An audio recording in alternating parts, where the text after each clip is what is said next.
नमस्कार, मैं हूं अंकुर। आप देख रहे हैं सत्य न्यूज़। एक नजर डालते हैं अब तक की सुर्खियों पर। सुप्रीम कोर्ट की रिटायर्ड न्यायाधीश रंजना प्रकाश देसाई की अध्यक्षता में 5 सदस्यीय पैनल ने शुक्रवार को उत्तराखंड के समान नागरिक संहिता पर एक संवाददाता सम्मेलन को संबोधित किया और बताया कि मसौदा तैयार हो चुका है। समिति को उत्तरी राज्य के लिए यूसीसी का मसौदा तैयार करने की जिम्मेदारी दी गई थी। सेवानिवृत्त supreme court justice Ranjan Prakash Desai ने बताया है कि समिति ने राजनीतिक दलों के प्रतिनिधियों, राज्य वैधानिक आयोग के साथ साथ विभिन्न धार्मिक संप्रदायों के नेताओं के साथ भी बातचीत की है। कांग्रेस पार्टी ने उत्तराखंड सरकार की ओर से गठित समिति के समान नागरिक संहिता मसौदे को लेकर राज्य सरकार की आलोचना की है। उत्तराखंड विधानसभा में नेता विपक्ष यशपाल शर्मा ने इस मसौदे को बीजेपी का नया सियासी बखेड़ा करार दिया है। नेता विपक्ष यशपाल आर्य ने सीधे सीधे भाजपा सरकार की मंशा पर ही सवाल खड़ा कर दिया है। यशपाल ने कहा कि भारत के संविधान में आस्था रखने वाले किसी भी व्यक्ति के लिए सवाल ये नहीं होना चाहिए कि समान नागरिक संहिता होनी चाहिए या नहीं। उन्होंने कहा कि असली सवाल तो ये है कि समान नागरिक संहिता कैसे, कब और किस सिद्धांत के आधार पर लागू की जाए। नेता प्रतिपक्ष ने कहा कि अंबेडकर के अलावा नेहरू, लोहिया आदि द्वारा समान नागरिक संहिता को नीति निर्देशक तत्वों में रखने के पीछे मंशा ये थी कि इन्हें लागू करना देश के लिए एक लक्ष्य होगा। उन्होंने कहा कि पिछले सप्ताह से देश की जनता से समान नागरिक संहिता पर राय मांगी जा रही है, जबकि इससे पहले भी मोदी जी के नेतृत्व वाली भाजपा की केंद्र सरकार द्वारा जस्टिस चौहान की अध्यक्षता में गठित विधि आयोग ने भी नवंबर 2016 में इसी मुद्दे पर जनता की राय मांगी थी। तब विधि आयोग ने रिपोर्ट में स्पष्ट रूप से कहा था कि अभी सभी समुदायों के अलग अलग पारिवारिक कानून के बदले एक संहिता बनाना ना तो जरूरी है और ना ही वांछित है। कांग्रेस नेता राहुल गांधी ने शुक्रवार को मणिपुर में नागरिक समाज संगठनों के सदस्यों से मुलाकात की और उनकी समस्याएं सुनी। जिन विभिन्न संगठनों से उन्होंने मुलाकात की उनमें coordination committee on Manipur integrity, Manipur में नागा समुदाय की सर्वोच्च संस्था यूनाइटेड नागा काउंसिल के प्रतिनिधि, शेड्यूल्ड ट्राइब्स डिमांड कमेटी शामिल थे। बता दें, इम्फाल से हेलीकॉप्टर से मोइरांग पहुंचे राहुल गांधी ने कई हिंसा प्रभावित लोगों से मुलाकात की और उनकी समस्याएं सुनी। पार्टी सूत्रों ने कहा कि गांधी ने जिन दोनों शिविरों का दौरा किया वहां करीब 1000 लोगों ने शरण ले रखी थी। मणिपुर की महिलाओं ने भारतीय ध्वज के साथ राहुल गांधी के साथ मार्च किया। साथ ही कहा कि सच्चा नेतृत्व हम राहुल गांधी में देख रहे हैं। वो नफरत के चेहरे के खिलाफ भारत में प्यार का चेहरा है। बता दें, राहुल गांधी के पीछे मार्च कर रही महिलाओं ने राहुल गांधी जिंदाबाद के नारे भी लगाए और इससे पहले भी राहत शिविरों में महिलाओं को राहुल गांधी के सामने रोते हुए दिखाया गया था। कुल मिलाकर राहुल के दौरे ने मणिपुर की असली हालत देश के सामने लाने का प्रयास किया है। मणिपुर के सीएम बीरेन सिंह अब इस्तीफा नहीं देंगे। सीएम शुक्रवार दोपहर करीब 3 बजे अपना इस्तीफा देने राजभवन जा रहे थे। इसकी जानकारी मिलते ही बड़ी संख्या में उनके समर्थकों की भीड़ सीएम आवास पर जुट गई। भीड़ ने उन्हें रोक दिया। प्राप्त जानकारी के मुताबिक जैसे ही सीएम राज्यपाल से मिलने के लिए 20 विधायकों के साथ अपने आवास से निकले, उन्हें वापस जाना पड़ा क्योंकि बाहर भीड़ ने उन्हें अपने आगे नहीं जाने दिया। कुछ मिनट बाद पीडब्ल्यूडी मंत्री गोविंद दास कोंथोजम अपने हाथों में सीएम का त्याग पत्र लेकर बाहर आए और इसे वहां एकत्र हुए लोगों को सौंप दिया। वहां एकत्र महिलाओं ने उसके टुकड़े टुकड़े कर दिए। उन्होंने कहा कि सीएम इस्तीफा न दें बल्कि हिंसा फैलाने वालों के खिलाफ कड़ी कार्रवाई करें। बता दें, इससे पहले पिछले करीब 2 महीने से जारी हिंसा के बीच मणिपुर के मुख्यमंत्री बीरेन सिंह शुक्रवार को 3 बजे राज्यपाल अनुसुईया उइके से मिलने जा रहे थे। मणिपुर के स्थानीय मीडिया की रिपोर्ट्स में दावा किया जा रहा था कि बीरेन सिंह हिंसा की नैतिक जिम्मेदारी लेते हुए इस्तीफा दे सकते हैं। मणिपुर के मुख्यमंत्री एन बीरेन सिंह ने शुक्रवार को उनके इस्तीफे को लेकर चल रहे नाटकीय घटनाक्रम के बाद अपने पद से इस्तीफा देने से इनकार कर दिया है। उन्होंने ट्वीट कर कहा है, इस नाजुक मोड़ पर मैं ये स्पष्ट करना चाहता हूं कि मैं मुख्यमंत्री पद से इस्तीफा देने नहीं जा रहा हूं। बता दें, इस ट्वीट के आने से पहले खबरें आ रही थी कि एन बीरेन सिंह दोपहर 3 बजे तक राजभवन जाकर इस्तीफा देने वाले हैं। 2 दिन के मणिपुर दौरे पर पहुंचे राहुल गांधी ने शुक्रवार को मोइरांग रिलीफ कैंप में हिंसा प्रभावित से मुलाकात की। इसके साथ ही उन्होंने कहा कि मणिपुर को शांति की जरूरत है। मैं चाहता हूं यहाँ शांति बहाल हो। मैंने कुछ राहत शिविरों का दौरा किया। इन राहत शिविरों में कमियां हैं। सरकार को इसके लिए काम करना चाहिए। राहुल गांधी ने कहा कि हिंसा से किसी भी तरह का कोई हल नहीं निकलेगा, सिर्फ शांति ही समाधान है। राहुल गांधी ने वहां पर मीडिया से बात करते हुए कहा, मणिपुर को शांति की जरूरत है। मैं राहत शिविरों में गया और हर समुदाय के लोगों से मिला। राहत शिविरों में दवाई, खाने की कमी है जिस पर सरकार को ध्यान देना चाहिए। मेरी मणिपुर के हर व्यक्ति से अपील है कि शांति बनाए रखें। मैं यहाँ मौजूद हूँ और जो शांति के लिए कर सकता हूँ वो करूँगा। रॉयटर्स की रिपोर्ट के अनुसार रूसी राष्ट्रपति व्लादिमीर पुतिन ने शुक्रवार को प्रधानमंत्री मोदी से फोन पर बात की और उनकी तरफ से रूस द्वारा उठाए गए कदमों के बारे में बताया। अब ये बातचीत मायने रखती है क्योंकि रूस में इस समय जमीन पर स्थिति खासा तनावपूर्ण चल रही है। एक तरफ यूक्रेन की तरफ से भी ताबड़तोड़ हमले हो रहे हैं तो वहीं अब वागनर की आर्मी ने भी पुतिन की सिरदर्दी बढ़ा रखी है। इस बीच पुतिन की तरफ से कहा गया है कि यूक्रेन अभी भी कोई कदम उठाने को तैयार नहीं है, किसी भी तरह के समझौते को तैयार नहीं है। क्या बीजेपी ज्योतिरादित्य सिंधिया की पार्टी से विदाई चाहती है? सवाल अटपटा है लेकिन जवाब सहज है। ऐसे उपक्रम बीजेपी की ओर से दिखाई पड़ने लगे हैं। मध्य प्रदेश विधानसभा चुनाव के ऐन पहले राज्य भाजपा में सब कुछ ठीक नहीं चल रहा है। खींचतान और अंतर्द्वंद का आलम यह है कि ज्योतिरादित्य सिंधिया को भाजपाइयों ने मूर्ख और नामर्द कह डाला है।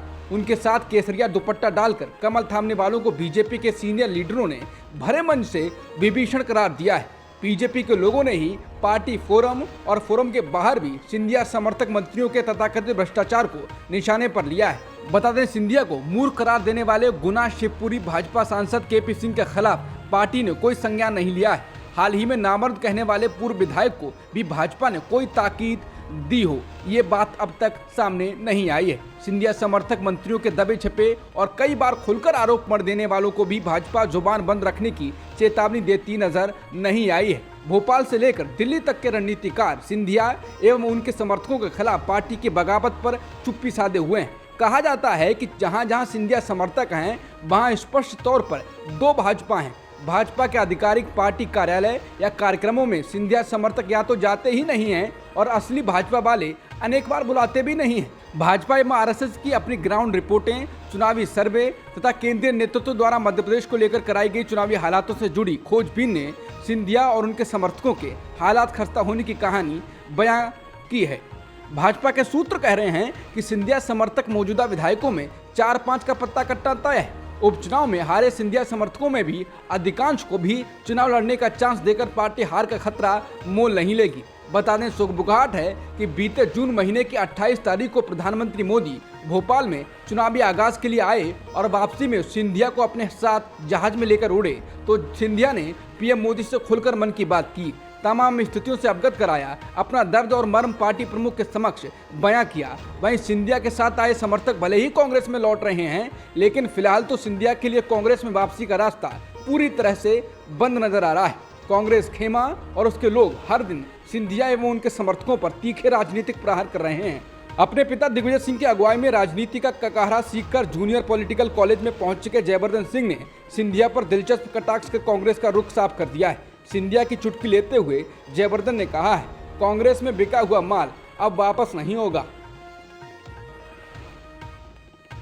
मध्य प्रदेश के मुख्यमंत्री शिवराज सिंह चौहान और राज्य भाजपा की मुश्किलें कम होने का नाम नहीं ले रही हैं। विधानसभा चुनाव के ऐन पहले बीजेपी संगठन और शिवराज कैबिनेट के सदस्यों के बीच भारी खींचतान की खबरें तो हर दिन आ रही थीं। अब नरेंद्र मोदी सरकार के मंत्री और मध्य प्रदेश के दमोह से पार्टी सांसद प्रहलाद पटेल द्वारा शिवराज पुलिस के बॉयकॉट की सनसनीखेज खबर सामने आई है। पूरा मामला बेहद दिलचस्प है। बता दें, अपने तल्ख और साफुए अंदाज के लिए खयात प्रहलाद पटेल इस कदर रुष्ट हैं कि उन्होंने न केवल दमोह पुलिस से मिली सुरक्षा को लौटा दिया है बल्कि एसपी को निशाने पर भी लिया है। दरअसल दमोह पुलिस ने एक सेल्समैन की आत्महत्या के मामले में 4 लोगों पर केस दर्ज किया है। जिन लोगों पर केस दर्ज हुआ है उनमें बीजेपी पार्षद यशपाल ठाकुर भी शामिल हैं। यशपाल ठाकुर प्रहलाद पटेल के कट्टर समर्थक होने के साथ साथ सांसद प्रतिनिधि भी हैं। प्रहलाद पटेल का कहना है कि मृतक और उसके परिजनों से उनकी पूरी सहानुभूति है। पुलिस की निष्पक्ष कार्रवाई पर भी उन्हें ऐतराज नहीं है, लेकिन सुसाइड नोट की जांच किए बगैर मुकदमा दर्ज कर लिया जाना न्याय संगत नहीं है। केंद्रीय राज्य मंत्री पटेल ने बिना किसी का नाम लिए चेतावनी भरे अंदाज में कहा, जो लोग झूठे मुकदमे लगाकर या लगवाकर दबाव बनाना चाहते हैं वो कान खोलकर सुन लें, उनके मंसूबे कामयाब नहीं होंगे। प्रहलाद पटेल यही नहीं रुके, उन्होंने आगे कहा, दमोह पुलिस को हैंड राइटिंग की जांच करने से पहले मामले में कोई कार्रवाई नहीं करनी चाहिए थी। मुझे लगता है कि यह फैसला जल्दबाजी में लिया गया है। मैं पुलिस अधीक्षक और इस कार्रवाई का सख्त खिलाफ हूँ। केंद्रीय मंत्री ने पुलिस की सुरक्षा लेने से इनकार करते हुए ऐलान किया, मेरी निजी सुरक्षा के अलावा मेरी सुरक्षा के लिए दमोह पुलिस का कोई भी व्यक्ति मेरे आवास पर नहीं रहेगा। लोकसभा चुनाव से पहले बीजेपी ने कांग्रेस के खिलाफ मोर्चा खोल दिया है। राजस्थान में केंद्रीय गृह मंत्री अमित शाह ने राहुल गांधी पर निशाना साधा। अमित शाह ने राजस्थान में एक जनसभा में कहा है कि राहुल गांधी अगर पीएम बने तो भ्रष्टाचार बढ़ेगा। शाह ने मुख्यमंत्री अशोक गहलोत पर भी निशाना साधा। उन्होंने कहा कि सीएम गहलोत वोट बैंक की राजनीति करते हैं। केंद्रीय गृह मंत्री ने कन्हैयालाल की हत्या से लेकर पेपर लीक का मुद्दा भी उठाया। केंद्रीय गृह मंत्री ने कहा कि प्रधानमंत्री मोदी के 9 साल भारत गौरव के 9 साल रहे हैं। देश भर में मोदी जी के लिए जो समर्थन दिख रहा है उससे यह सुनिश्चित है कि 2024 में 300 से अधिक सीटों के साथ एक बार फिर से मोदी जी प्रधानमंत्री बनने जा रहे हैं। शुक्रवार को गृहमंत्री अमित शाह ने उदयपुर में एक जनसभा को संबोधित करते हुए कहा कि उदयपुर में हुए कन्हैयालाल हत्याकांड पर भी सीएम अशोक गहलोत राजनीति कर रहे हैं। गहलोत सरकार तो कन्हैयालाल के हत्यारों को पकड़ना भी नहीं चाहती थी। हत्यारों को एनआईए ने पकड़ा था और गहलोत झूठ बोलते हैं कि कार्रवाई नहीं हुई। उन्होंने कहा कि मैं डंके की चोट के साथ कहता हूं कि स्पेशल कोर्ट में सुनवाई की होती तो हत्यारे फांसी पर लटक चुके होते। उन्होंने सभा में आरोप लगाया कि जयपुर ब्लास्ट के आरोपियों की सुनवाई के लिए अशोक गहलोत सरकार के एडवोकेट जनरल के पास समय तक नहीं है। वैसे तो योजनाओं का फीता काटना या फिर सरकारी फ्लैटों को नेताओं द्वारा लोगों को सौंपा जाना सामान्य बात है, लेकिन उत्तर प्रदेश में मुख्यमंत्री योगी आदित्यनाथ द्वारा ऐसा किया जाना बिल्कुल अलग घटना है। मुख्यमंत्री ने उन फ्लैटों को गरीबों को सौंपा है जिसकी जमीन एक माफिया अतीक अहमद से जब्त की गई थी। अतीक अहमद की पुलिस हिरासत में ही हत्या की गई थी। प्रयागराज में उत्तर प्रदेश के मुख्यमंत्री योगी आदित्यनाथ ने आज अतीक अहमद की हत्या से जब्त की गई जमीन पर गरीबों के लिए बनाए गए 76 फ्लैटों की चाबियां सौंपी।